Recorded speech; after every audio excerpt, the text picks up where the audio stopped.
The river ran black that night, swollen with 3 days of hard rain, and nobody walking the bridge above it gave the water a second glance. People had places to be, collars turned up against the cold, umbrellas tilted forward against the wind, eyes fixed on the pavement ahead. Nobody looked down at the dark current churning beneath the concrete pilings. Nobody looked over at the man huddled beneath the bridge's far arch, wrapped in a military surplus poncho that had seen better decades, watching the rain walk sideways across the surface of the river. Nobody ever looked at Mark Johnson. By now, he had come to regard this invisibility, not as an injury, but as a condition. The way a man born without color vision eventually stops mourning the particular shade of red that sunsets are supposed to carry. Mark Johnson was 35 years old, though he looked both older and younger than that depending on the light. Older, in the lines carved into his dark brown forehead, in the deliberate economy of his movements, in the way his eyes processed a room before his body committed to entering it. Younger in the steadiness of his gaze, the unbroken set of his jaw, the refusal to carry in his posture the slouch that defeat usually leaves in a man. He was 6 feet even, lean in the way that outdoor living and irregular meals produce, not wasted, not weak, but pared down, stripped of everything unnecessary. His hands were his most remarkable feature, broad across the knuckle, scarred along the backs of the fingers, permanently stained at the cuticles with grease that no amount of river water scrubbing entirely lifted. Mechanic's hands, hands that remembered their purpose, even when the rest of his life had forgotten its direction. He had been good at it, once exceptional, the kind of talent that shop owners bragged about to their suppliers. He had apprenticed at 15 under a man named Gerald Briggs, who ran a 2-bay shop on the south side of Millfield and understood that real knowledge could not be rushed. Gerald used to say that a great mechanic listened to an engine the way a doctor listened to a chest, not just for the obvious sounds, but for the silences in between, for what the machine was not doing that it should have been. Mark understood this instinctively. By 22, he was running a crew of 5 at a regional fleet maintenance company, and by 26, he owned a share of a repair shop, carried a mortgage on a house on Delmar Street, and sent money home to his mother every month without fail. The collapse came not in a single dramatic moment, but in a series of events that arrived too quickly for any one of them to be adequately addressed before the next appeared. The repair shop's majority owner turned out to have been financing their operating capital through arrangements that a federal investigator later described as ambitious federal investigator language for criminal. The business was dissolved in the spring, equipment seized, lease terminated. 6 weeks later, the fleet maintenance company that had been their primary client lost a major municipal contract and laid off 40% of its workforce. Mark was in that 40%. He spent months collecting unemployment and submitting applications before landing a service advisor position at a dealership on the highway that paid 2/3 of his previous rate and required him to upsell oil additives to people who didn't need them. He did not last 8 months. His mother died on a Wednesday in November, a stroke the paramedics said was massive and the physician said was probably painless. He used his toolkit savings for her funeral and the next month's mortgage money for the burial plot. He missed one payment, then a second, then a third, and by April he had signed the paperwork releasing him from the house on Delmar Street and moved everything that fit into 2 duffel bags into a room at the Millfield Extended Stay Motel. He held that room for 11 weeks. Then the money ran out, and the extended stay became a series of nights with a former coworker named Dennis, until Dennis's wife made clear the arrangement was not permanent, and then a stretch at the Riverside Mission Shelter, where they served bean soup on Tuesdays and Fridays, and the rules prohibited alcohol, which had never been a problem for Mark personally. And then, finally, the camp beneath the bridge. He had been there for 14 months. He had a tent reconstructed from discarded equipment, a folding camp stove, a system for keeping his belongings dry, and a reputation among 2 or 3 Southside shop owners who called him when they had a job too complicated for their regular guys and paid him in cash. He did not drink. He did not use drugs. He went to the public library on Tuesdays and Thursdays and read whatever was available. He was not a cautionary tale or a tragedy waiting to be resolved. He was a man in a situation he had not yet found the precise angle to escape from, and he maintained, through stubbornness or faith or some quality that did not have a clean name, the belief that the angle existed. He also maintained, which was perhaps more remarkable, his fundamental decency. He helped the elderly woman, 3 campsites, overcarry her cart to the mission when the weather was bad. He shared food when he had it to share. He did not steal.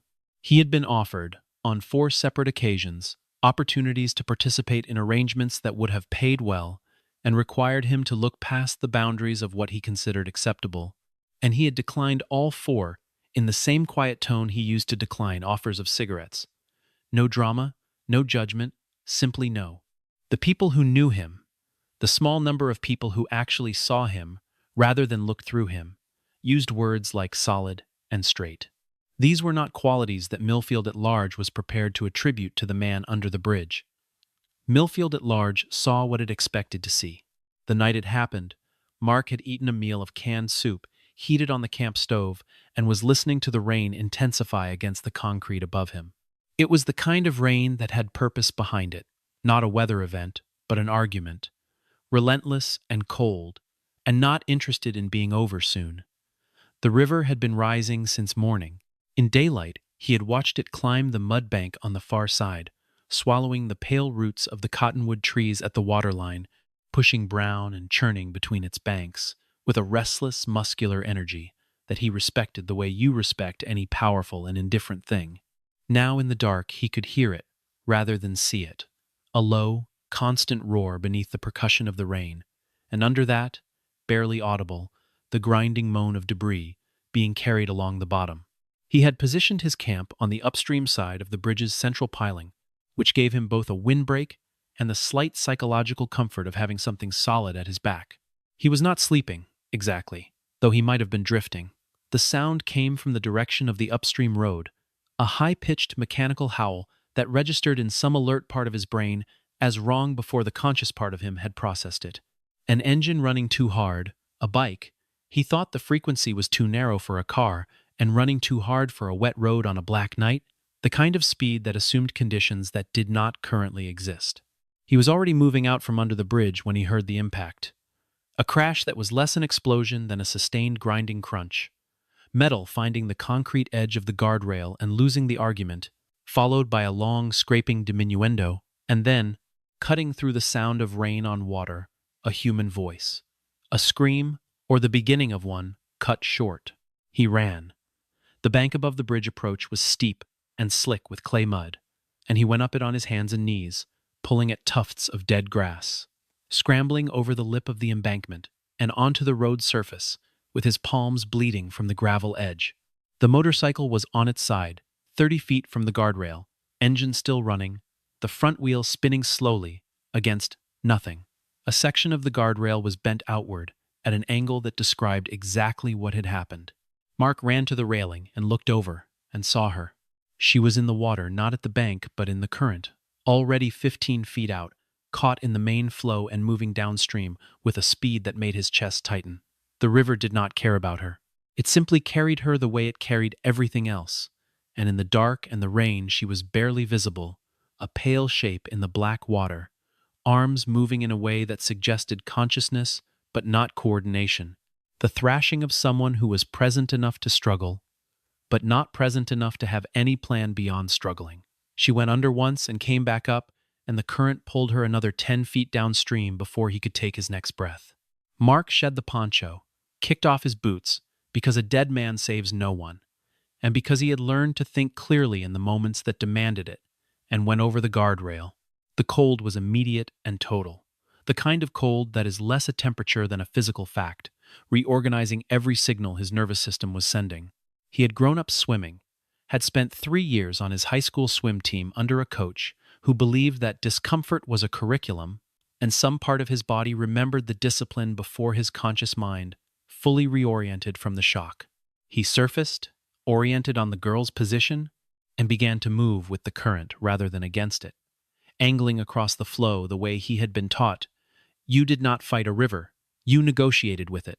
You found the geometry that let you go where you needed to go, without spending energy on a battle you could not win.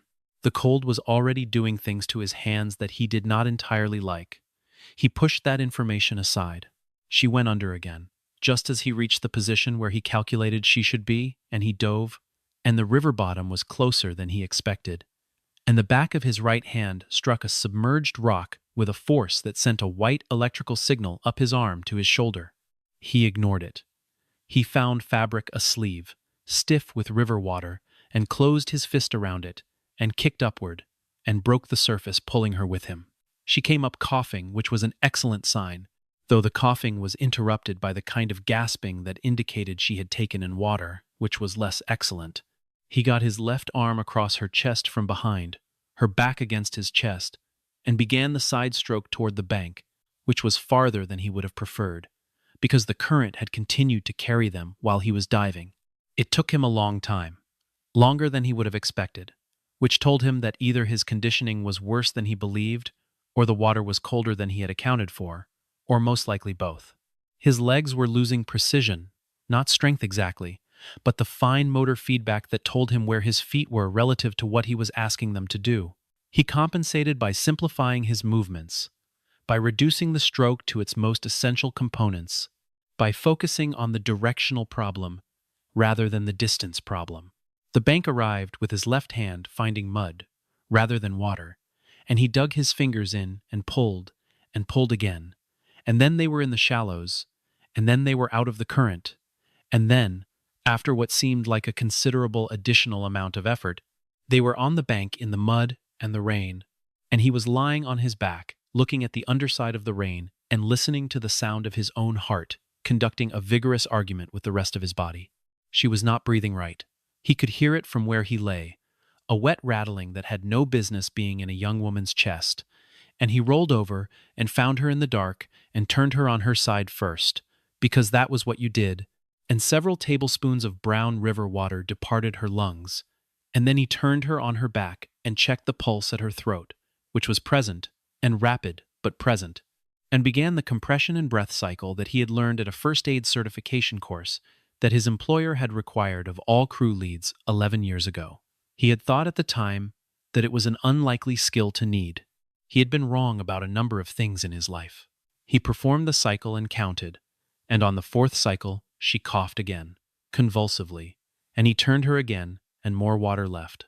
And then she was breathing in a way that sounded less concerning, and her eyes opened. They were brown, her eyes, and they were trying to make sense of what they were seeing, which in the dark and the rain was limited to his face above her. A face she had never seen, a black man in a soaked t-shirt, in the middle of a stormy night on a riverbank, and he saw the confusion in her expression shift toward fear before it shifted again toward something else, something that was maybe recognition, not of him specifically, but of the situation, of what had just happened, of what had been done for her. She said something he could not make out. He told her to hold still. She said something again, and then her eyes closed, and she was unconscious again, which frightened him considerably more than anything that had happened in the river, because in the river the problems had been physical, and he knew how to address physical problems. He found his phone a cracked screen prepaid model wrapped in a Ziploc bag that he kept in his shirt pocket precisely because waterproofing was a necessity when you lived outdoors and called for an ambulance. He gave the dispatcher his location with the specificity of someone who knew the riverbank landmarks, stayed on the line as instructed, and remained beside her with 2 fingers at her pulse until the first set of lights appeared on the road above. Then he climbed the embankment again, his injured hand by now quite insistently demanding his attention, and met the paramedics at the top of the bank and told them what had happened and pointed them toward her. A police officer arrived and took down a brief account. By the time the ambulance had her loaded and moving, the rain was beginning to ease, and Mark retrieved his boots from where he had left them at the guardrail and walked back toward the bridge. He did not give his full name to the officer. He said he was Mark, that he was local, that he was glad the girl was going to be all right.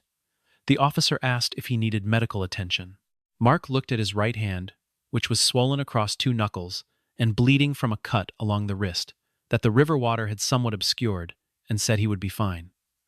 The officer did not press the point.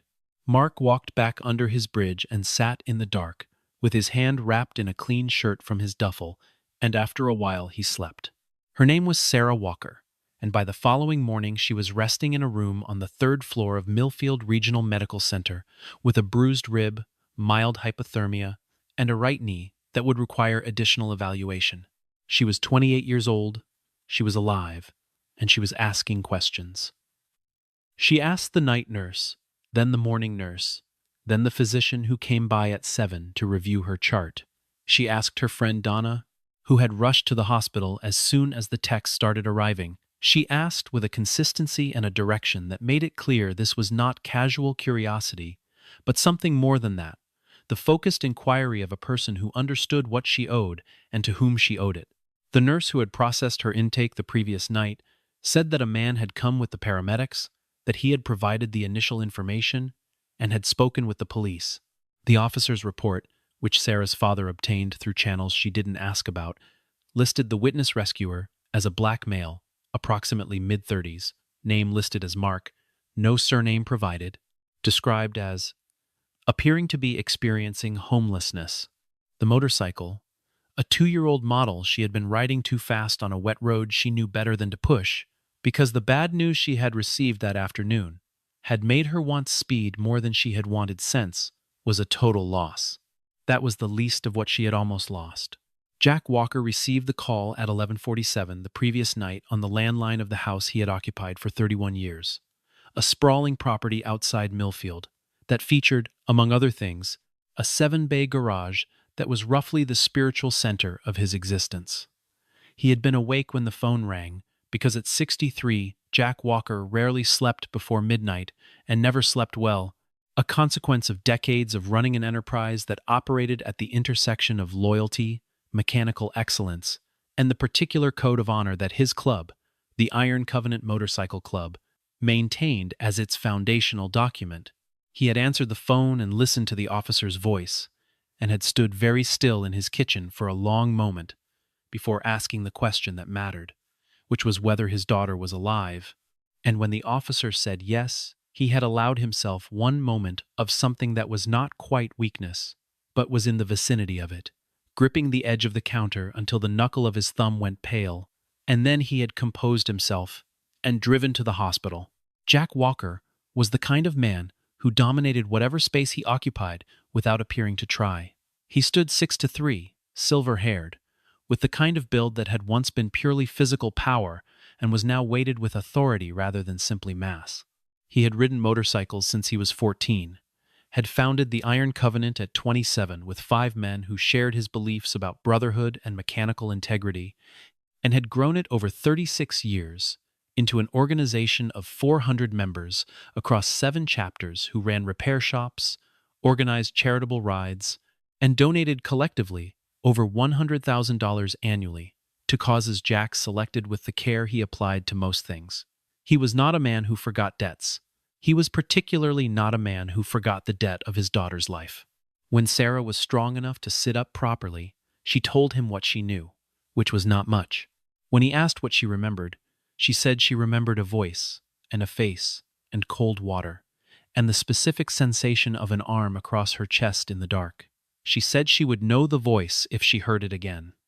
Jack said that they would find this man, his vice president, a broad and unflappable Minnesotan named Dale, who had been patched into the Iron Covenant 22 years ago, and had never given Jack a moment's cause to question the decision, spent 2 days organizing a search that the club members undertook with the particular efficiency of people who were accustomed to covering ground methodically.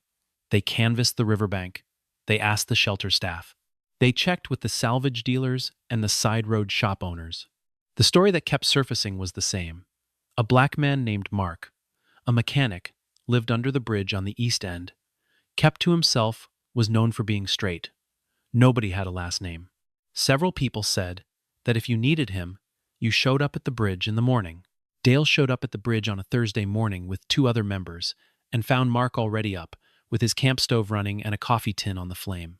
Dale was large enough and leather-jacketed enough that his arrival beneath a bridge in the early morning might reasonably have produced a defensive response, and he noticed that Mark watched them approach without any visible alarm, which Dale noted, with the quiet respect of someone who recognized composure in others because he cultivated it in himself. Mark heard them out. He acknowledged, without particular drama, that he was the man they were looking for. He declined the envelope that Dale produced, which contained $5,000 in cash. He declined it twice more when Dale pressed, and when Dale asked why, Mark said what he had been saying to himself since the night of the accident, that he had done what the situation called for, and that a person who expected payment for that kind of thing was misunderstanding what kind of thing it was. Dale drove back to the Walker property and reported this conversation to Jack in detail. Jack was quiet for a long time. Then he said he wanted to meet this man himself. Sarah did not wait for the introduction to be arranged. On the 6th day after the accident, moving with the careful deliberateness of someone whose ribs were still registering their objection to the previous week's events, she drove herself to the east end of the bridge and found Mark doing what she would later learn he did most mornings. Sorting through a collection of metal pieces, with the unhurried attention of someone engaged in work that mattered, she introduced herself. He looked at her for a moment with an expression that suggested he had not expected to see her standing in front of him, but was not entirely surprised that it had happened, and he said he was glad she had recovered. They talked for 3 hours. She had meant to stay 20 minutes. There was something in his manner, a quality of genuine attention, the sense that he was listening to what she actually said, rather than preparing his response while she was speaking, that she had not expected, and that made the conversation difficult to conclude. She had braced herself, she realized afterward, for awkwardness, for the complex social negotiations of gratitude and difference, for the sense that they did not share enough common reference to hold a real conversation. She had been entirely wrong. He was curious. He was dry in a way she recognized, as the humor of someone who had thought carefully about the world and found it, on balance, more interesting than it was fair. When she told him she had been riding too fast on a road she knew, he did not offer her absolution or judgment, but simply said that everyone made the mistake of thinking they were better at something than they were, and that the useful thing was to make the mistake before it became permanent. She told him that she was aware of the irony. He said that awareness, after the fact, was the best most people managed. She asked about his work. He told her, with a brevity that she quickly understood, was not modesty but economy, about Gerald Briggs and the fleet shop, and the business dissolution, and the bankruptcy and his mother and the mortgage. He told it in a tone that was factual rather than wounded, as though he were describing the service history of a vehicle he had worked on, rather than the collapse of his own life. She understood, listening to him, that this was not detachment, but something more carefully constructed, the decision to be present to one's circumstances, without being consumed by them. She had met people who wore their suffering like a garment, who required it to be acknowledged before any other business could proceed. Mark was not that. Mark's suffering was structural, present in the foundation, but not displayed in the facade. It was one of the most dignified things she had ever encountered. She told him that her father owned the Iron Covenant's repair and restoration shop, a flagship facility that handled everything from routine service to full custom builds on high-value machines. She told him they were looking for a senior technician. She said this in a tone that made it clear she was not offering charity, but identifying a professional match, and she watched his face go through several things before settling on something that was not quite hope, but was adjacent to it. The careful, protected expression of a person who has learned to be precise about what they want and what they believe is available to them. He said he would think about it. She said she would like him to do more than think. He said he would come in on Monday. He came in on Monday. The shop was a long, high-ceilinged building at the back of the Walker property, equipped with lifts and tools that made Mark's hands ache with recognition, and staffed by 7 mechanics who had heard enough about the circumstances of his arrival to have formed opinions. The opinions were visible. He saw them in the way conversations paused when he walked in the angle of assessment that the 2 older guys by the far left employed, in the studied neutrality of the shop, lead a compact, capable-looking man named Phil, who shook his hand and showed him around with the minimal courtesy of someone who had been asked to extend a professional welcome, but had not yet decided to extend an actual one. Mark absorbed all of this without comment. He had spent over a year largely invisible to people who thought they knew what he was. He was not going to be disturbed by people who thought they knew what he was. The Harley was in the second bay, sheeted over with a canvas cover, and Phil mentioned it with the air of a man presenting evidence. A 1968 Electra Glide that a member had brought in for a full assessment, and that had defeated two of his best guys across 3 separate sessions. The ignition system was a puzzle, and the carburation was erratic, and there was an intermittent electrical fault that had so far declined to reveal itself during any diagnostic session. Phil said this with a tone that was not quite a challenge, but was not quite not one, and Mark pulled the sheet back and crouched by the engine and spent 4 minutes listening and looking and touching in the focused, unhurried way that Gerald Briggs had taught him, and then stood and said that he would need the specific model's wiring diagram if they had it, and that he thought he could see 2 of the 3 problems without opening anything, and that the third would reveal itself when he checked the points gap against the proper specification for this production year, which differed from the later spec charts by a margin that was small but consequential. Phil got him the diagram. Mark went to work. 50 minutes later, the Electra Glide started on the second key turn with the deep, authoritative exhaust note of an engine that has been correctly tuned and is no longer being asked to work around its own malfunctions. It idled with the steady rhythm of a mechanical heart that has been reminded of its proper pace.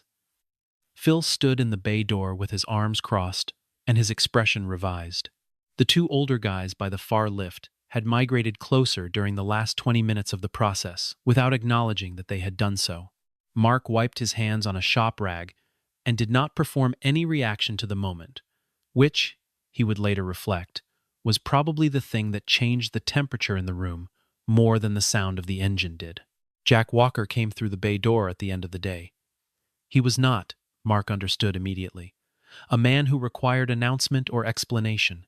He walked through spaces as though he had already decided his relationship to them, and he looked at Mark with the directness of a person who had spent decades evaluating other people and had lost patience with the performance of evaluation. He said that he had heard about the motorcycle. Mark said the electrical fault had been in a ground connection that had been improperly reinstalled sometime in the last decade, probably at a non-specialty shop, and that it had been causing feedback that made the ignition system behave inconsistently. Jack listened to this and then said he had also heard that Mark had turned down Dale's envelope. Mark said that was correct. Jack asked why. Mark gave the same answer he had given Dale. Jack looked at him for a longer moment than most people would have been comfortable with, and then nodded once, slowly, as though something he had suspected had been confirmed. The months that followed were marked by a series of small but irreversible changes. Mark was hired as a senior technician at a rate that was fair rather than generous, which was what he wanted, because fair was professional and generous would have been something else entirely. He found an apartment on the 4th floor of a building 8 blocks from the shop, a 1-bedroom with windows on the east side that caught the morning light, and he furnished it gradually with the careful selectivity of a person who had learned to be certain about what they needed. He bought a set of quality hand tools on installment, paying them off over 4 months. He cooked most of his own meals. He slept, for the first weeks, with a specific and uncomplicated gratitude for the specific and uncomplicated fact of sleeping indoors. Sarah came by the shop often. She did not disguise the visits as anything other than what they were.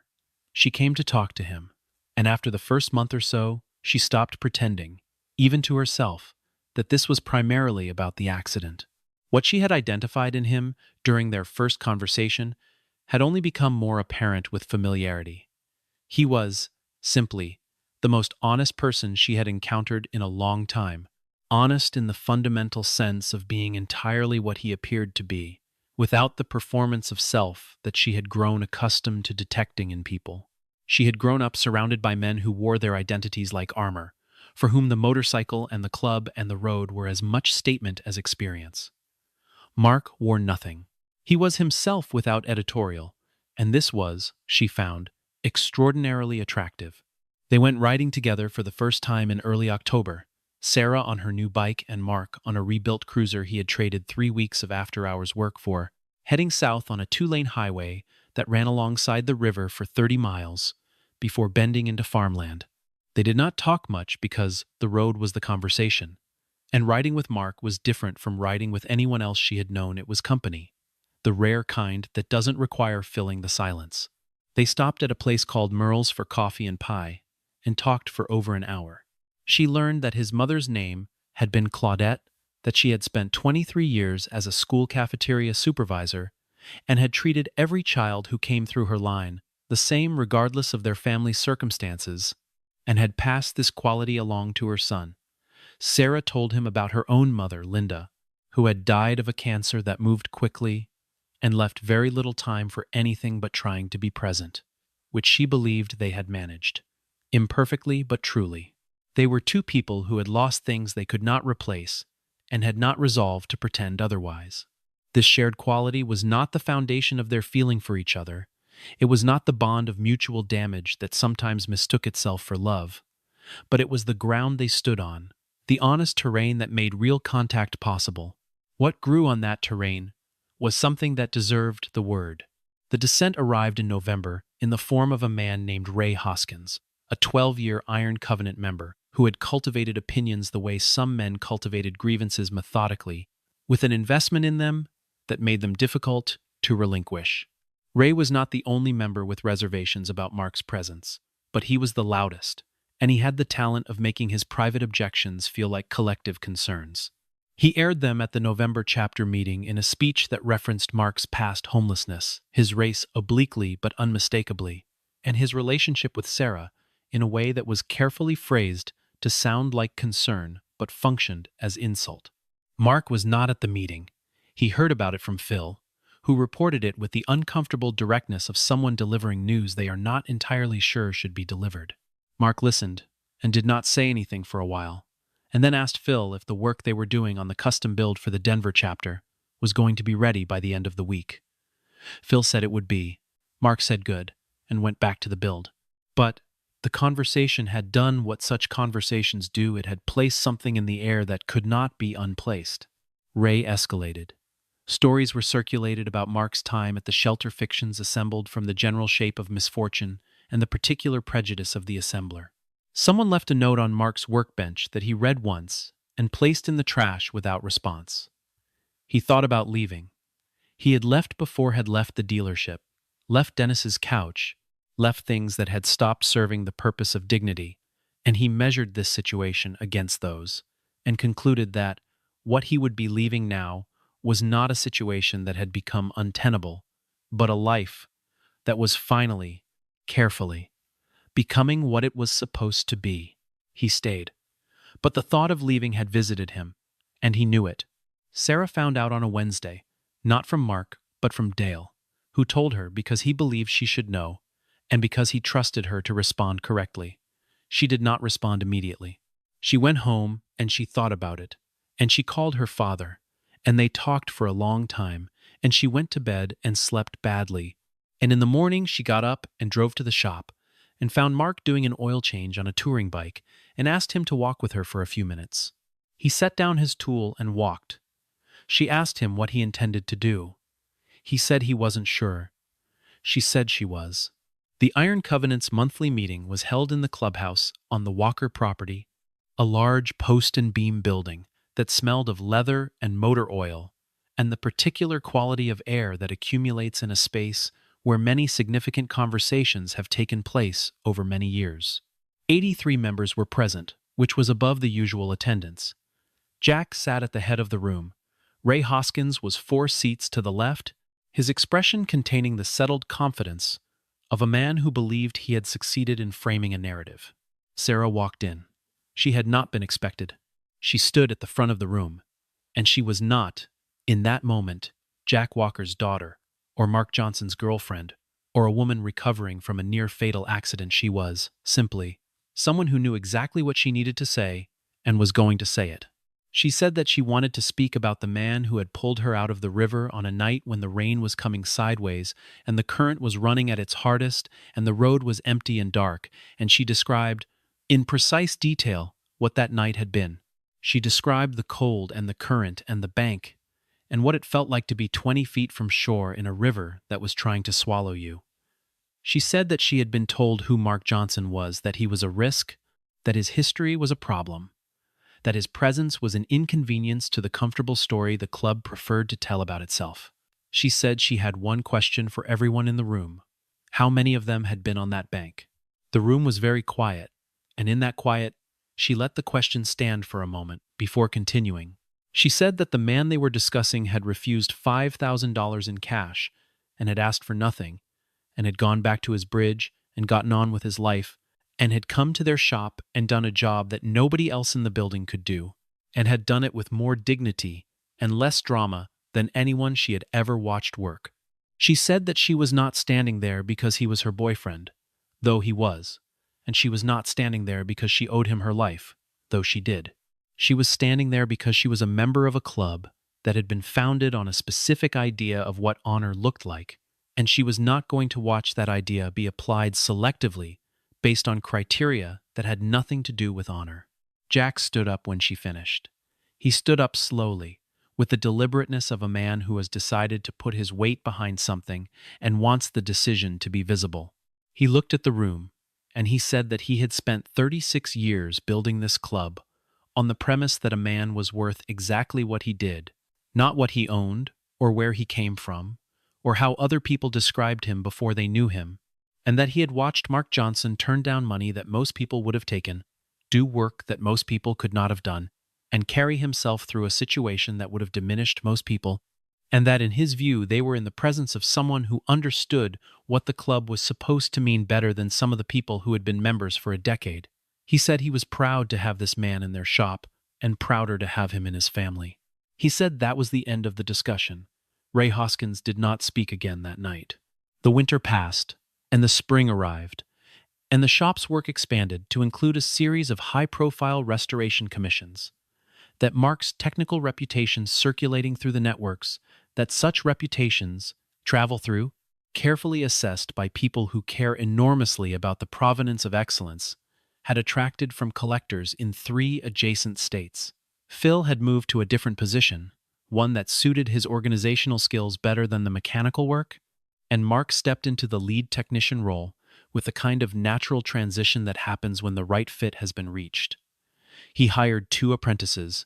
He was demanding of them in the way that Gerald Briggs had been demanding of him, which is to say that he held them to standards that were entirely achievable and entirely non-negotiable, and that he communicated those standards with the patience of someone who remembered what it was to be learning. They responded to this the way people usually respond to genuine mentorship, with effort and loyalty, and a quality of attention that produced results. The annual Iron Covenant Rally was held in late August, on the same weekend every year, at the fairgrounds east of Millfield. It was the largest gathering in the regional calendar, drawing riders from 5 states and their satellites, and the Walker Properties share of it had grown over the years to include a full demonstration area where the shop displayed its restoration work and its technicians answered questions, and the air smelled of oil and leather and summer, and the particular collective joy of several hundred people united by a common love. Mark had attended his first rally as an employee with the slight self-consciousness of someone still calibrating their relationship to belonging. He attended this one as its lead technician, with a black and silver Iron Covenant patch on the vest that Dale had handed him 3 months earlier with a handshake and the minimal ceremony that the occasion seemed to call for. Jack spoke from the stage that had been erected at the far end of the grounds, and he was not, as he sometimes was on public occasions, performing the role of founder and patriarch. He was, instead, being entirely straightforward, which was the version of Jack Walker that those who knew him best most respected. He talked about the club's history and its present, and he talked about what the organization believed and what it intended to continue to believe, and near the end, he said something that the people who were there would remember for a long time afterward, which was that a man's life could take everything from him: his house, his job, his money, his position, and that none of those losses, however real, constituted the loss of his character, because character was the one thing a life could not remove. Only a man's own choices could remove it, and that he was standing on this stage in front of these people at the age of 63 because he had been lucky enough to learn this truth from the right teacher, and that the teacher was someone he was proud to call family. Mark was standing at the edge of the stage area when Jack said this, and Sarah was beside him, close enough that he could feel the warmth of her shoulder against his arm in the cooling evening air. He had carried his speech for the past month in the inside pocket of his vest, folded precisely, rewritten twice. He had thought about it in the shop and on the road and in the apartment with the east-facing windows. He had thought about the exact qualities of the moment he was waiting for and whether he would recognize it when it arrived, and he had concluded that recognition was not a problem he needed to worry about. He would know, and when the moment arrived, he did.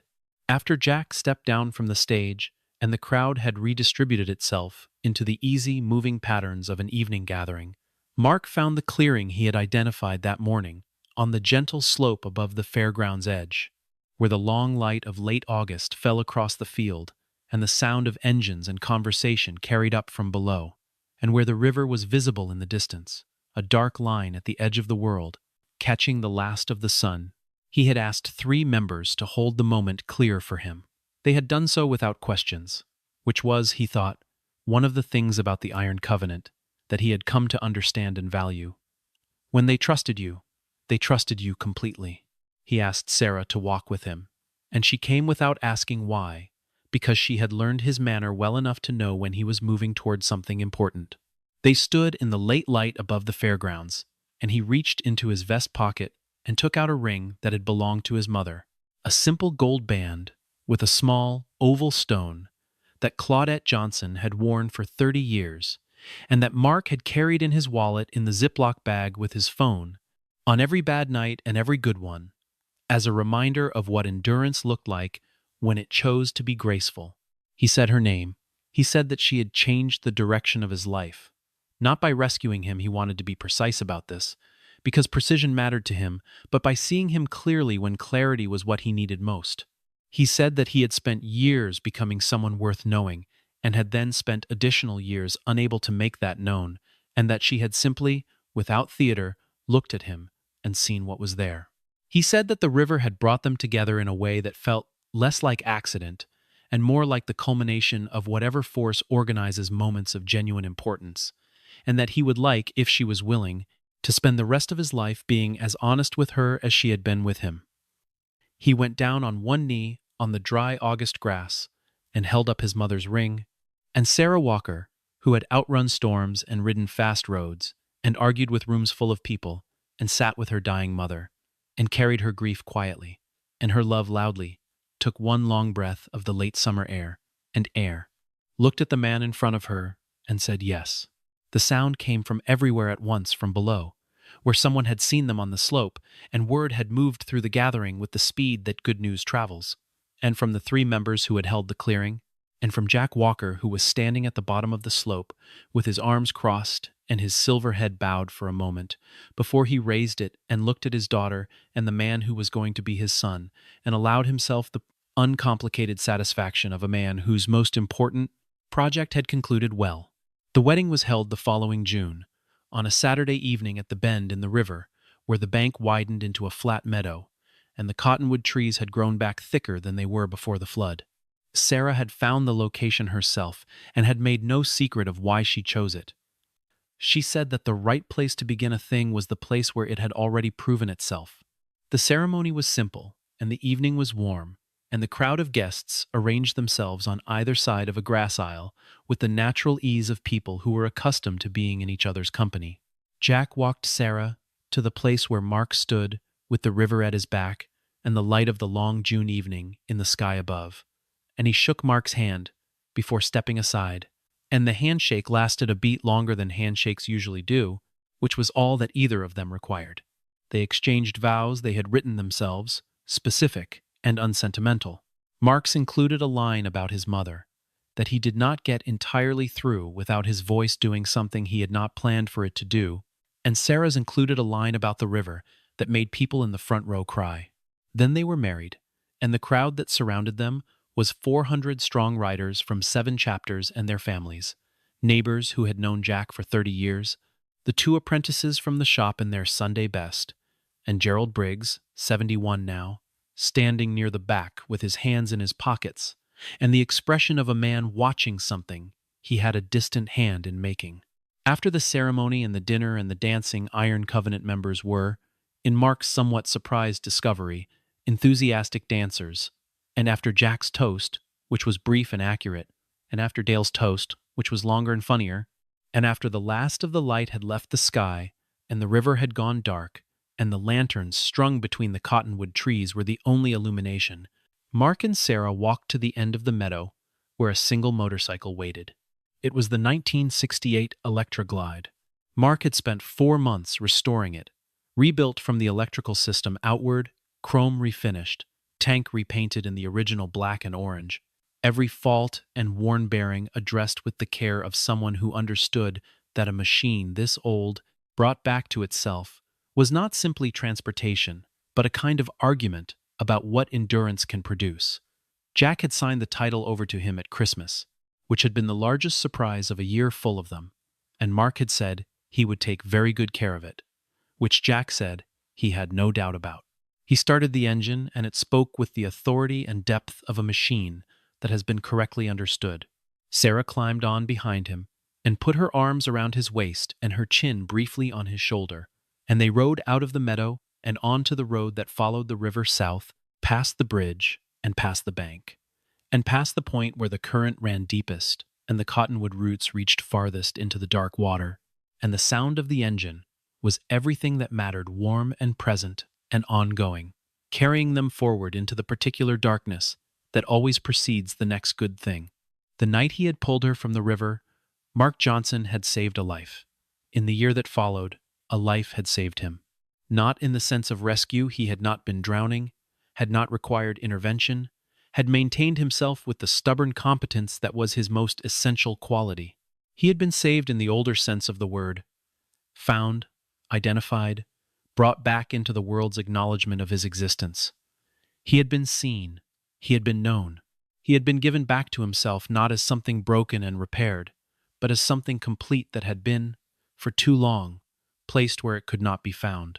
The Harley's engine carried them into the warm June night, and the river ran beside them, indifferent and eternal, neither the villain nor the benefactor of the story, simply the fact of the world that had brought two people to a single moment on a rainy night, and had given both of them everything that followed.